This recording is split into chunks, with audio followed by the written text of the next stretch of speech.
This week on the podcast, it's just us boys. Is Warhammer 40K Darktide worth the wait? What's happening with the 4080? What's the deal with the 4080? And what was announced at Razercon? All of that and more in this week's episode of the podcast. Roll the intro. Not a fancy intro because I don't want to mess with stuff. Blah blah blah da da da da da da da. Yeah. Yep, that's where we're at. I don't trust anything right now. Certainly not the machines. Never trust the machines. Never trust the machines. Skynet is real. Like, Skynet is coming for us. Just, bring your tinfoil hats out, okay? And before Skynet takes out our stream, hello and welcome to Next to Nothing, a podcast for gamers on a budget. I'm your host, Danny K. With me, as always, the wonderful, the beautiful, the Mr. Green Elite Green. How are you doing today? Yeah. I'm doing all right. That good, huh? I did absolutely nothing today. I just cleaned my room and yeah. That's Give yourself it. props. That's a lot. Yeah, I suppose. Jordan Peterson is very proud of you. I'm glad. Gross. I'm glad. I didn't make my bed though. That's one thing. Like, the bed is still a mess. Like, I'm not gonna show for the visual viewers, but I got shit on my bed that I still need to put away or find a home for. So, I mean, sad. Jordan, but what you Peterson can't see noises. isn't there. Anyways, we're also joined with the Spooky and the Ookly, the Mendacii. Mendacii, how are you today? We're getting by, definitely feeling the spooky. Tomorrow, Konami is going to probably show us some gameplay or something like that of the Silent Hill 2 remake. At least that's what I'm assuming it is. They've got an 11-minute presentation tomorrow, so super excited for that. And then the following day, Capcom's throwing on something that's probably going to be a Resident Evil 4 remake presentation. So if you dug either of those games or you like survival horror, this is a week where you're gonna be eating good. Hell yeah. I think we need to make a statement about we had to pour one out for Cartoon Network and G4 TV. Pour one out for the homies. I'll not be pouring one out for G4 TV. Yeah. They can eat my whole ass. Ouch.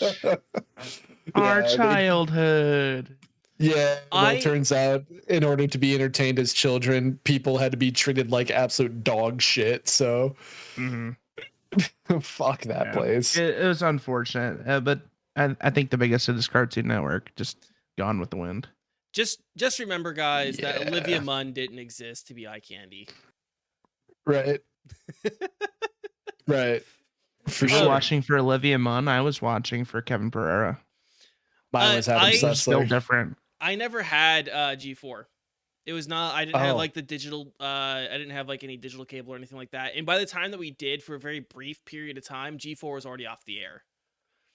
Oh yeah. So yeah, I think the closest I had was Machinima. It I think they had Inside Gaming, and then SourceFed, which was a Philip DeFranco venture back in the early 2010s. They did some tech news, and actually one of the girls who did SourceFed also went on to be a presenter for IGN. Trisha Hirschberger. Oh, cool. Yeah, I started watching G4 when I was 15. It's I bought DirecTV. If I wanted cable TV at my house, I had to pay for it, and I had gotten a job at McDonald's, so I was paying for the cable. And I would watch Attack of the Show every day, and that was the pinnacle of G4. Yeah. And then after that, it was just nothing but cops, and I'm glad it folded. Bad boys. No, man, I miss Tech TV and X Play, all that shit, man. That old school shit. Too. At this point, I feel kind of weird bringing up the question of the week, but I'm going to. What's your light in the dark? Oof. Yeah, what's your light in the dark there, Mendacii? For me right now, it's got to be the point. The fact that I will be holding a college diploma in a few years and be doing work that I actually give a shit about. I think that's the main thing that's keeping me going is the suffering. The suffering is not forever. We will succeed. We will persevere. We will rise. Have nothing to lose but your chains. Yes. I see. Green. What's your light in the dark? I would have to probably say like the most generic and corny answer is it's probably my fiance. Like I've moved across the country essentially for her, to start a new chapter with her. So that's probably the corniest answer I could. And my dogs, my puppers. I just want to point out that you're a son of a bitch and stealing my answer. It is also your fiance. No, I'm kidding. Yeah, my fiance is a fucking peach. Okay. No, I was gonna say my fiance because I want to get the brownie points, and even though I know it wouldn't work. I'm not going for brownie points because I know my fiance probably won't see this. So, oh, I was gonna send a clip. Humble. I don't care. She will enjoy it. She will be very happy. But we could have all said fiancés and given everyone that's not engaged or in a relationship that FOMO feel that Zombie was talking about. Yeah, for anyone who isn't aware, our good friend and member of the Arcana, Zombie Potion, basically everybody on the VR Arcana team has now gotten engaged, and he said he was feeling the FOMO, fear of missing out. But he's already went through it. He's already been married. So yeah, guys, let us know what's your light in the dark. If it's a person, tag them. Tag him in your response. You can now tag on YouTube. You can also tag on Twitter. Tag them. Make them feel special today. Okay? They need it. If it is a person. Otherwise, like, I don't know, if it's a snack cake or something like that really guides your life, tag the snack cake on Twitter. Why not? P.S. Also give me one of those snack cakes. Yeah. Me too. Get me one. Especially if you're going to the corner store, I'd love to. A snack cake and a pack of cigarettes, please. And then please come back. Unlike my dad. Oh, that was dark. You don't get to say that. Like, your dad is a wonderful human being. He is. I sure hope that my dad doesn't come back, because that would mean that we are in the middle of a zombie apocalypse. Well, that was fucking dark, Mendacii. Do you want to talk about Warhammer 40K Darktide then? Yeah. I figured I'd just slip in. Let's get real dark. Bring in the tides. Anyway, so I would like to open this up with one day the crude biomass that you call a temple will fail you, and you will beg my kind to save you. But I am already saved, for the machine is immortal. It's an opening line from Mechanicus, another apparently very good Warhammer game. There's not too many. There's a lot of terrible ones. I am on the fence as to whether or not this one will fall on the good side or the bad side, and I'd love to tell you all about it. So, Darktide is set to release on November 30th of this year after being announced in July of 2020 and being delayed a total of 4 times. For those completely unaware of the game, Darktide is developed by Fat Shark, the same people behind Vermintide 1 and 2, and based in the Warhammer 40K universe. It's a hybrid-style game that mixes RPG elements with horde shooter gameplay and styles like Left 4 Dead or Back 4 Blood. They've had a technical test and a closed beta that took place over this past weekend. So far, there's been no word if the game will have an open beta in the weeks leading up to its release. However, I got the choice to join in on the closed beta and was able to put in 12 hours. So I've got, like I said, mixed feelings. The game looks and sounds really awesome. If you're a big fan of 40K or just like the aesthetic of 40K, you could spend hours staring at everything around you, including the enemy models.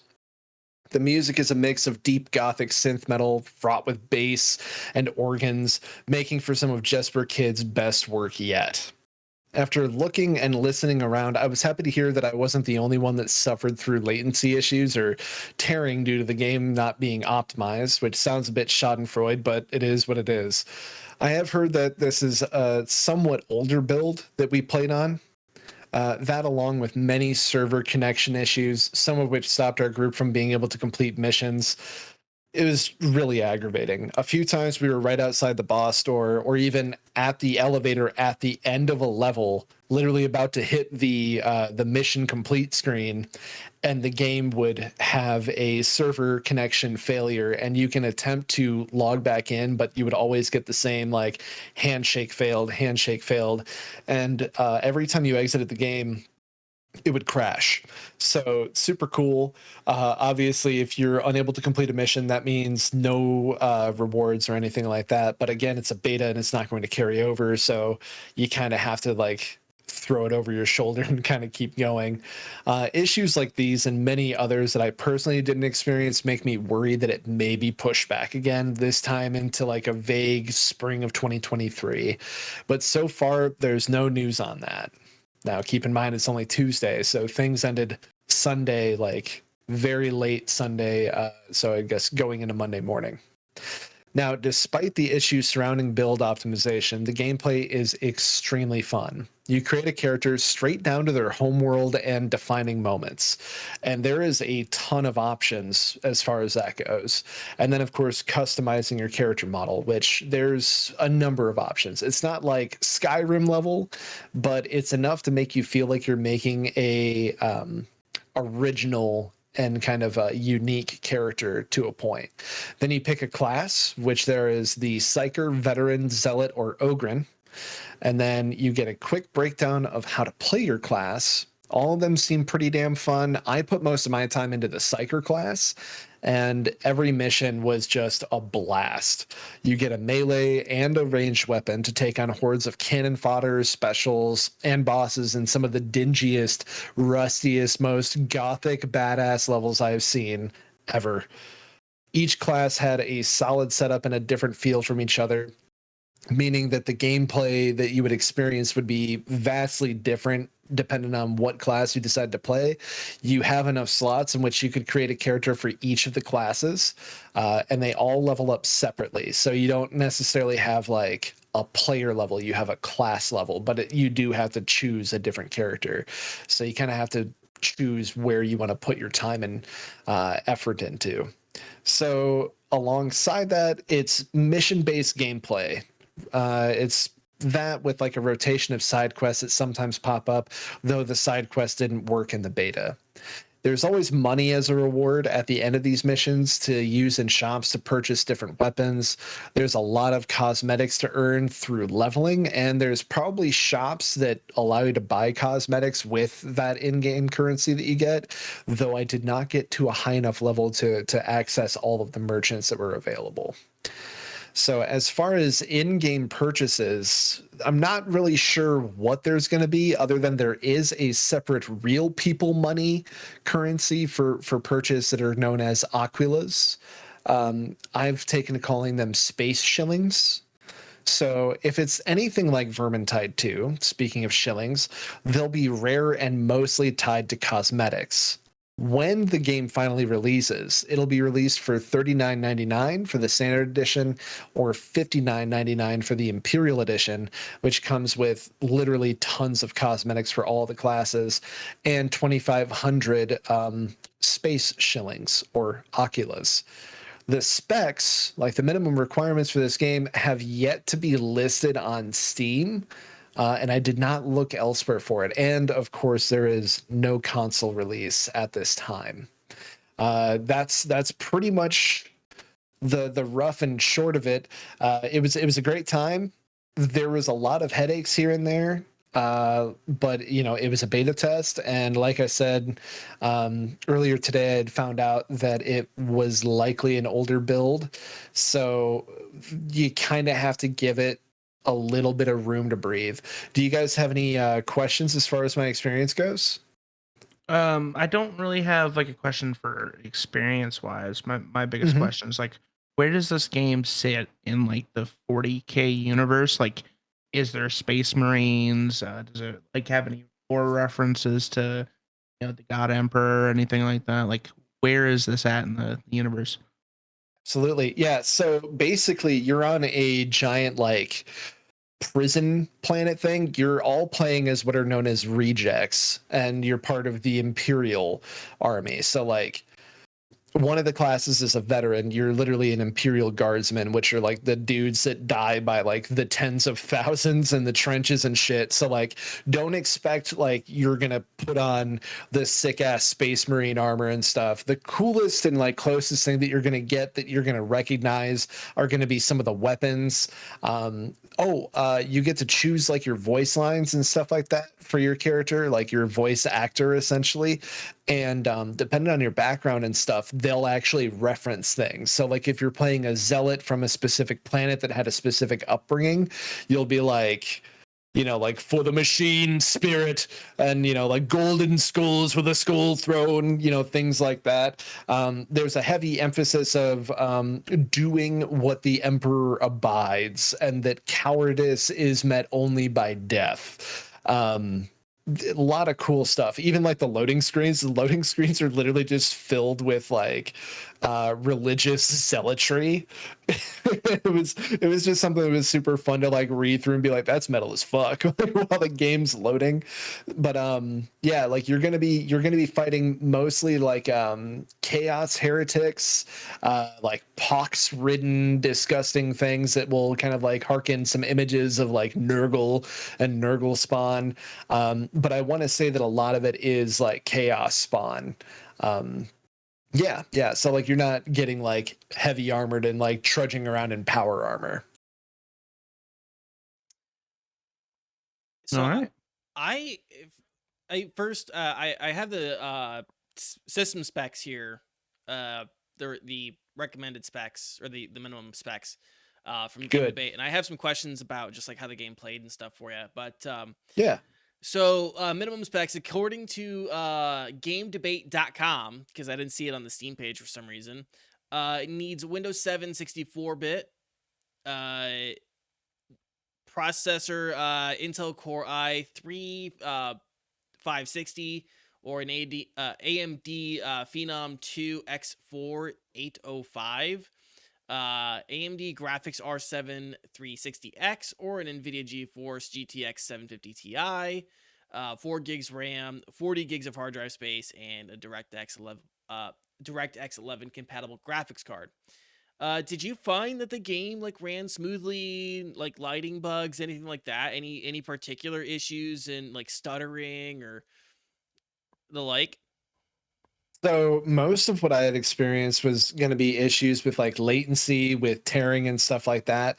But it was more like just due to I think server issues, man. And I'm noticing even just by like looking at this, I can tell that this was actually the technical, because they don't use those models for ammo. It's more like ammo packs and stuff. But like when you get into the thick of it and you're dealing with just like hordes of enemies, you're going to notice that the game, at least during the beta, again, this is like pre-optimization and could have been an earlier build, but I noticed a lot of it was like maybe around like 40 FPS. Brent, who's in chat that I played with all weekend, he actually got 30 hours in. Lets us know that yes, it takes place in the hive city of Tertium over the planet Atoma Prime, and a lot of people had performance problems with high-end rigs. Game does need some optimizing. One of the biggest streamers that I watch and listen to every week, which would be Pat over at Pat Stares At, also got into the closed beta and said like, "Wow, this game fucking rocks. Wow, it plays like shit." And it literally does, I think, just come straight down to the beta. But despite all of that, yeah, like it's gorgeous. It's super fun. And like Brent said, I wish I was playing it right now. It's going to be a long 40 some odd days until release, man. Yeah. Just a quick note for anyone that is watching live or watching this on YouTube. The video that is on the screen right now is from PC Gamer. It is from 4 months ago as of recording this. So Yeah, that was just the Yeah. best, cleanest gameplay video I could find to demonstrate at least what the majority of the gameplay is going to look like. Yeah, I had thought about streaming it, but I was kind of like, I mean, it's closed beta. I'm not entirely certain. I don't want to, one, I couldn't find out if they were going to be okay with us streaming it. Two, I didn't really know what to expect. And honestly, after this weekend, I'm happy I didn't, because it would have been a lot of dead air watching me trying to get back into games here and there. It just, it was rough. But the times where I was playing, I had an amazing time. Yeah. Shoot, I had a another question. Oh, yes. So, like in regards to Warhammer and 40K, like how deep into it are you, and does this game meet your expectations for what a 40K game should be? So first thing I'll say is that like I haven't played too many 40K games. I'm a person who really enjoys the aesthetic, but have never really like dumped any time into like getting into the tabletop, because I just don't have an entire 401k to spend on minis and paint. Um, I'm already into D&D, and that already takes enough time and money. But as far as like the games go, I know that there are a ton of them, and there are way more bad than good. I'm after this beta, I really feel like this is going to be one of the best ones. I'm hoping that it ends up being the best one. I know that some of the people that we talked to, the like after playing, and like the people that we played Vermintide with, I know that Brent specifically had talked to a couple people he quick played with that were unhappy with Darktide because it wasn't what they were expecting. This is supposed to essentially be like the quote unquote sequel to Vermintide, even though Vermintide takes place in just Warhammer, but it is vastly different from that game. I mean, like, you're literally walking around with a laser rifle, for one. Two, like, you can sprint around. There's a stamina system. The melee combat is a lot more intuitive and built upon the leveling system. Like, you literally have better gear, like with stats and everything, and special abilities on those. You have multiple special abilities as well as an ultimate. It plays closer to something uh like a character RPG, not a character action, but yeah, like a hero shooter without, the other elements of hero shooters. Yeah. Interesting. Like, the one last question I was gonna ask you here. For these horde mode shooters, you're Mm-hmm. mentioning Vermintide, obviously. There's Left 4 Dead. There's Killing Floor 2.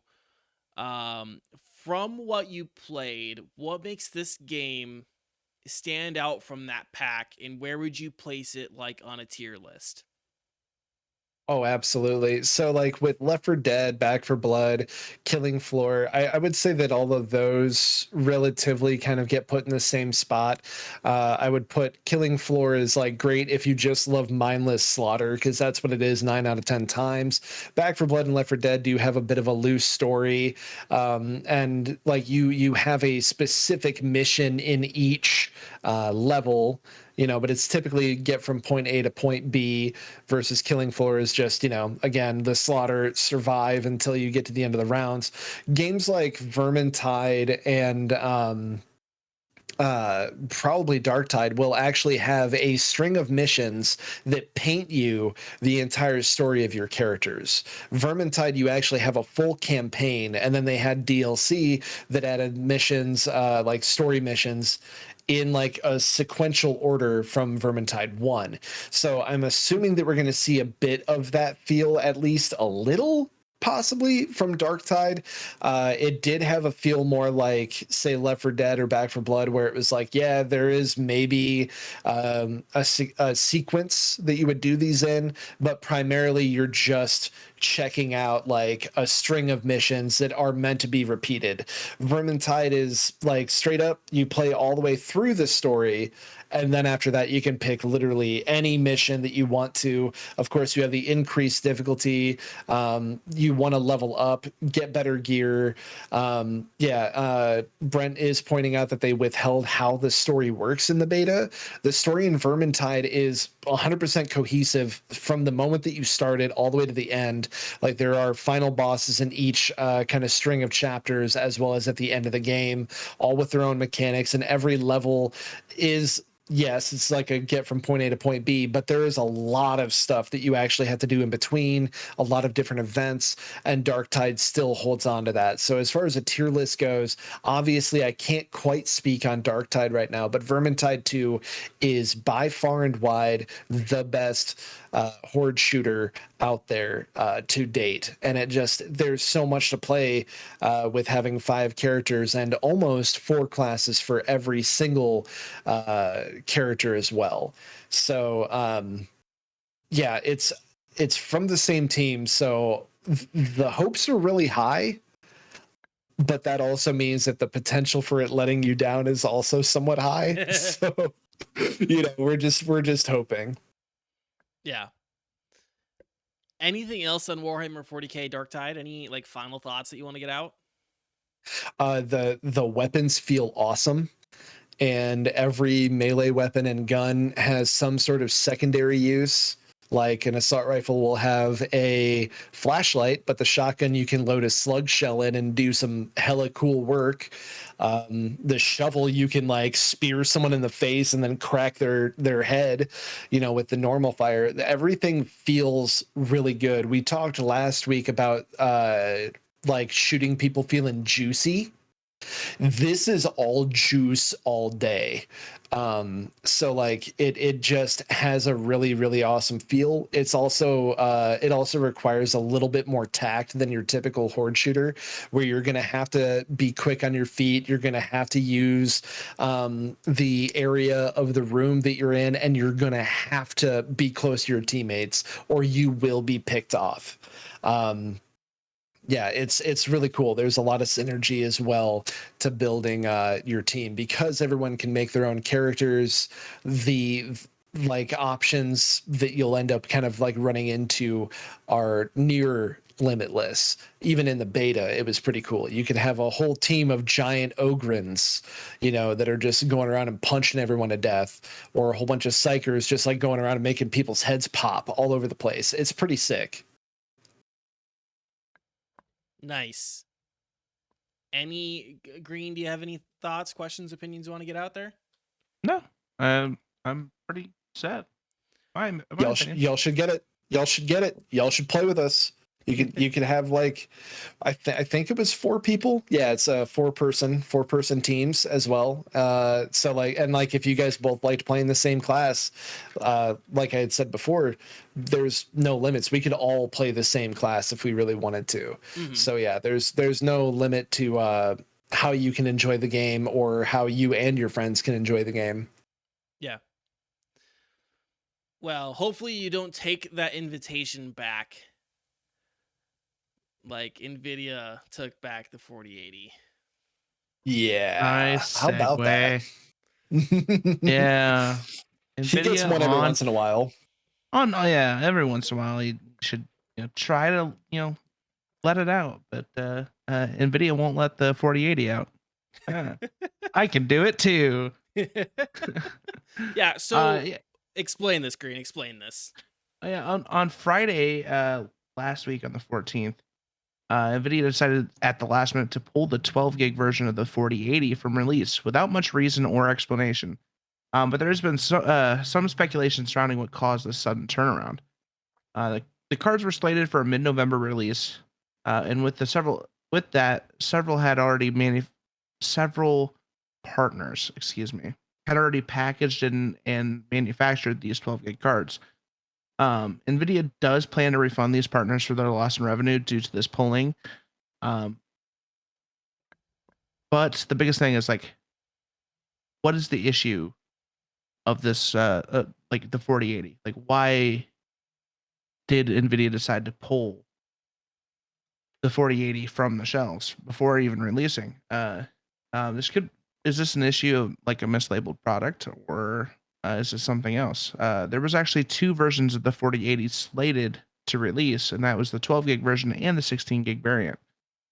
Some would say that the 12 gig version is just a 4070 with a 4080 sticker slapped over it, just to get that nice higher price tag. But as of now, Nvidia has not confirmed why they decided to pull the cards out of rotation. Danny, what do you think? That I think the idea, and this is the all the folks that I've seen in the space talk about this, where it seems like they really wanted to just make a 4070 and slap a 4080 sticker on it. That seems to be the most plausible. I think that was kind of the position that Linus Tech Tips took on the WAN show. I think Gamers Nexus kind of took that, and there's a lot of speculation. I remember when we actually covered the 4000 series. Was that 2 weeks ago? That Something like that, yeah. Yeah, that there was a lot of people who even mentioned it then when the cards were announced that the 4080 really isn't a like it isn't the worthy of the 80 version of the like the 80, you know, The 80 denomination. tag, yeah. Yeah, the 80 Mhm. tag. Which is interesting because they in the 3000 series they did the same thing. The 3080 had two variants, but it was an upgrade. I think it was like initially 8 gigs, and then like there was a 12 gig variant, or maybe it was 10 and 12. I'm not 100% sure, but they had that like distinct variant difference. But like the performance jump from the 3 to 4 doesn't necessarily warrant the 12 gig card being worthy of that 80. I can agree with that. I can attest to that. Mhm. So I definitely think this is one of those situations where Nvidia thought they were going to get away with being able to do that, and then people are like, these specs aren't lining up. This feels like you're being deliberately deceptive about what customers should expect out of this card. And I think them pulling it was mostly damage control. I think that this was one of the situations where, like, you know what, we hear you, we don't want you guys to be like so mad at us that you won't actually buy the cards, so we're just gonna pull it. And they're probably gonna take whatever they've produced, whatever they've made for these cards, they're probably gonna throw into a 4070 Ti. Yeah, I'm actually excited to see what the price points of AMD are going to look like this year. I know that's slated for a mid-November release as well, with the new RDNA 3 cards. So like, I honestly I think this might be AMD's year, when it comes to graphics cards. Hmm. Because if they can compete with like the the performance in a better price point than Nvidia brought this year, I I can see more people buying AMD than they do Nvidia. Yeah, well, and also, I mean, Intel is going to be entering this race here soon. Mhm. So, you know, whether or not they're going to be worth, you know, checking out is a whole other debate. But the fact that they're entering this space is, I mean, that's got to put pressure on Nvidia, or it's going to put pressure on Nvidia. One can only hope that there's like a good solid competition for performance versus price, a good cost to performance ratio. Yeah, Because right now it ain't it, Chief. yeah. Mendacii. The name of the game is competition, man. And when you come out looking like this, it's a good way to just like get everyone to think that you stepped in dog shit. You know, just coming right into the showroom. Um, Obviously, it's raised everybody's eyebrows. I would really hope that there's nothing nefarious here, but with everything else kind of going on with Nvidia this year, it's hard not to be skeptical. I'm gonna stick with Mr. Green in that I really hope that it's AMD's year. And I really hope that we actually see some actual effective and consumer friendly price points uh, moving forward. Obviously, more options is always better, but lower that price tag down so that it's, more likely, more reasonable, more realistic, that all of us out here can start maybe thinking like, you know what, maybe I could afford that, instead of being like, yeah, right. It's just it is at least nice to be talking about like, oh, there's cards coming. Yeah. Like that's a nice change of pace. Right. Which hopefully I'm gonna be getting a card upgrade here soon. Yeet. Yee. And then Yay. Green can have his 1660 back. I'm not overly stressed about the 1660. Yeah, so that was a weird unannouncement. Do you guys want to talk about Yeah. some more announcements? Take backsies? We're moving from take backsies to Razer? Yes. Yeah. Which I'm not gonna lie. We talked about Razer last week, and I'm a little annoyed with Razer right now. Oh, Yeah. So over the weekend, Razer had their showcase, Razercon 2022. I'm not going to talk about literally everything because I think they even they had like a Lamborghini collaboration, and that's right. Like, who of course they did. who Of course they cares? did. Unless you're a car guy who thinks they have Lamborghini money, no one really cares.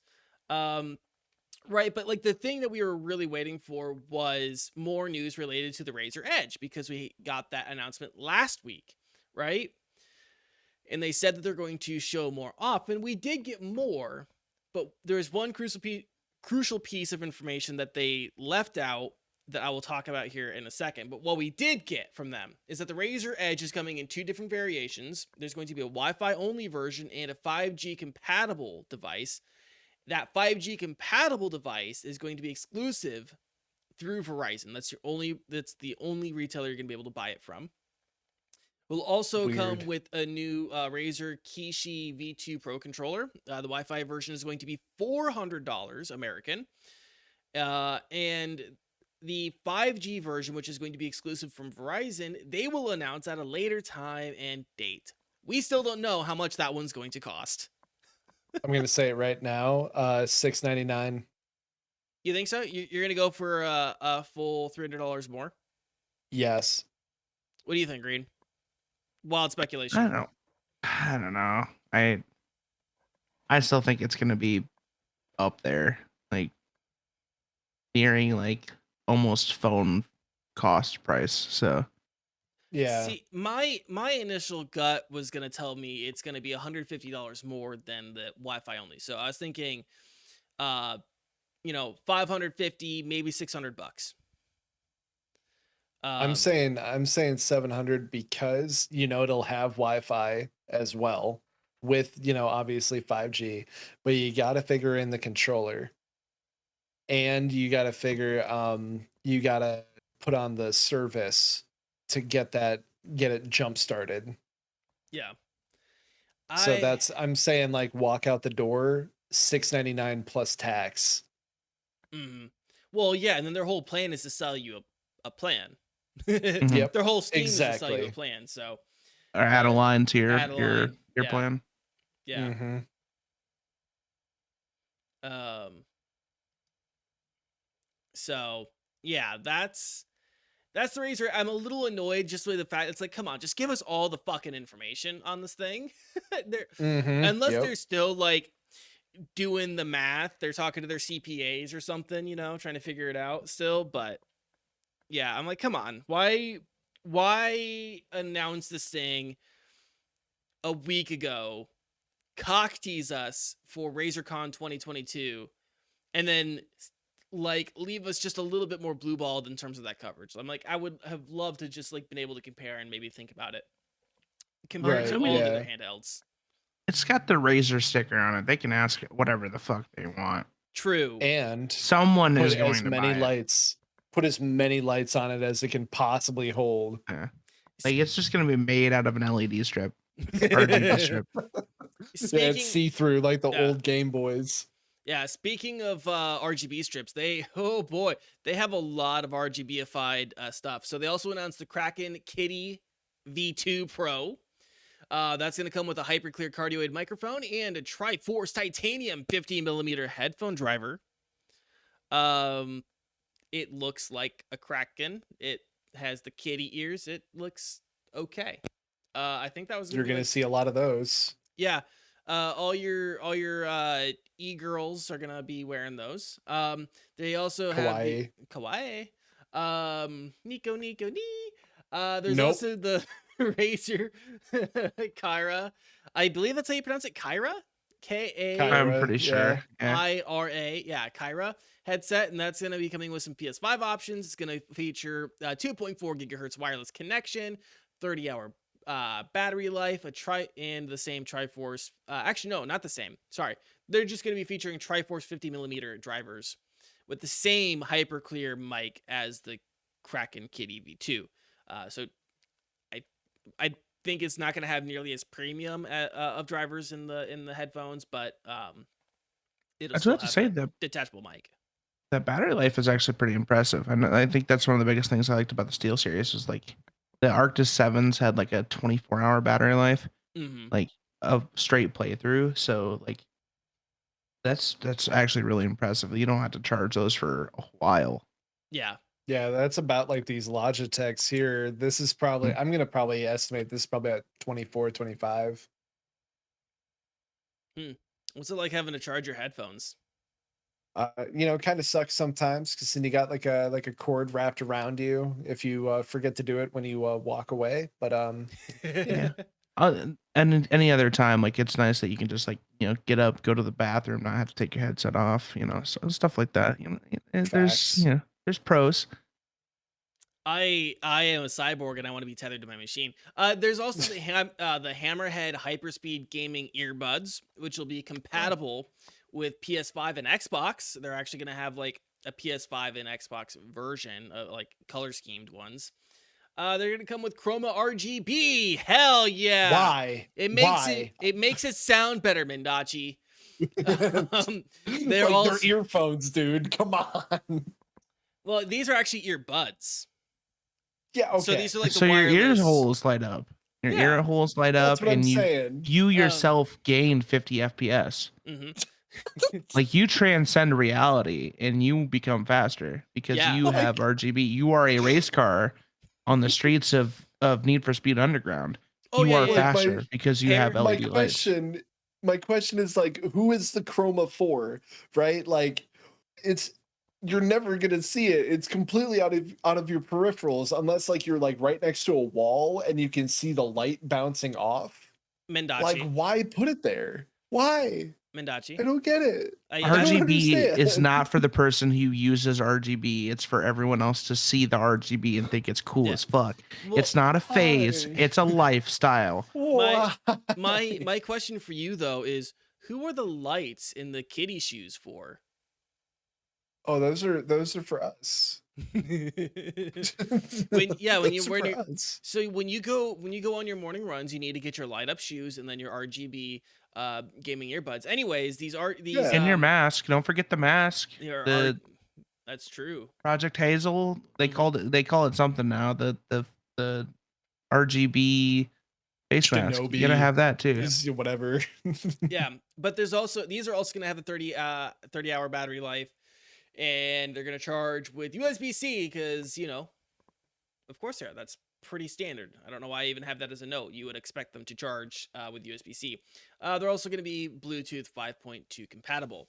The only other thing that I saw that I felt like mentioning is that a bunch of peripherals are getting like new colors, like the Orochi, the Strider, and the Black Shark are getting like a whole new color scheme added, so you can now get them in it wasn't a bad color. It was kind of like a coral pink, like a really light, almost like, for those who are watching right now, almost like the color of Green's shirt. It's not pink, it's salmon. Right. Yeah, whatever you say, buddy. For sure. Yeah. Cool. Yeah, just new colors for stuff. That's nice. There wasn't much else that I thought was really worth mentioning. Like I said, there's like a Lamborghini type thing or collaboration, and again, who the fuck cares? Right, yeah. Again, who's this for? Come on. Yeah, that's for Lamborghini. That's marketing for Lamborghini because we all It's a lifestyle. I'm gonna lifestyle my way into a RGB chroma grave. I'm sure now that you said it, Razer is now gonna start making coffins. Thank you. Yep. Oh Yep. fuck! I Can can't we wait. sell that idea to them? We sure could. Okay, so this the show is recorded at 10/18/2022 at 7:45 p.m. Central Time. Okay, if they come out with an announcement after this that they're coming out with RGB coffins, they owe us royalties. They stole that idea from us.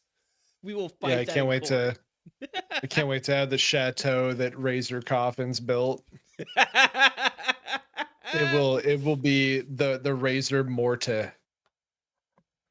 Perfect. That's what they'll call it. Yep. It's just like RGB for the worms. Just like how Marvel made Spider-Man and like Avengers coffins at one point. Yes. Yeah. Oh yeah. Oh yeah. Or fucking what was that? Shadow Man, the Two-Second Coming. And they paid someone to put Shadow Man, the Two-Second Coming, on their tombstone. There was a baby named Turok. Like all sorts of stuff. I love going down those. Name your baby Turok, yeah, and then we'll pay you nothing. We'll pay you nothing to name your baby Turok. I don't know if you guys ever looked at any of that, but yeah, the media background on video games of yesteryear. Just look at all the goofy shit that they tried to get people to do for a little bit of money so that they could show off their game or like advertise their game in a really dumb way. Yeah. Like naming your baby Turok. So yeah, there wasn't much else that I felt like mentioning from Razercon. Is there anything that you guys wanted to talk about, mention from Razercon at all? No. Yeah. I think that's it. I'm never truly impressed from Razercon anyway, so. Same, bro. Yeah, Razer as a company, I'm never stoked on them. I know they have their fans. I know they put out some very quality products, but like I just don't get like the hard on for them. I don't feel like I'm ever like going out there to just I don't know, like really simp for them hard. So I feel like half of it's the names of their products, maybe like a little bit of the design, but then just the prestige that comes from just being like, oh yeah, it's Razer.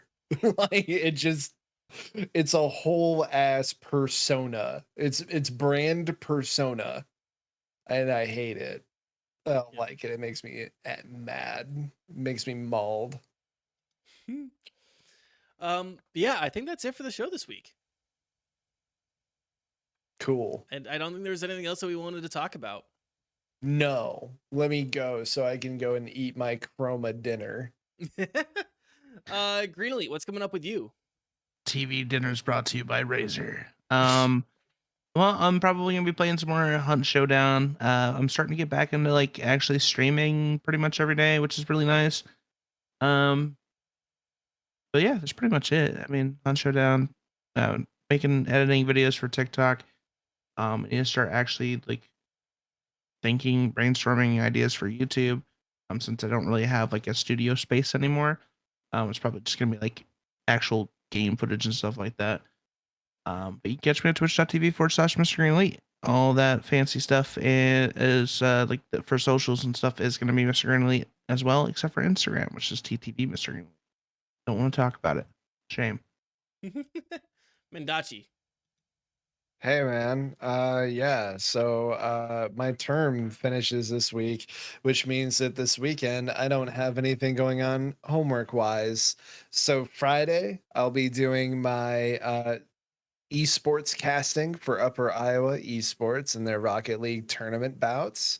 It's been a rough time for them this season, so they could use some positivity in the chat. If you guys came over, that would be Upper Iowa Esports. That's typically Friday's first game starting at 7 p.m. Central Time.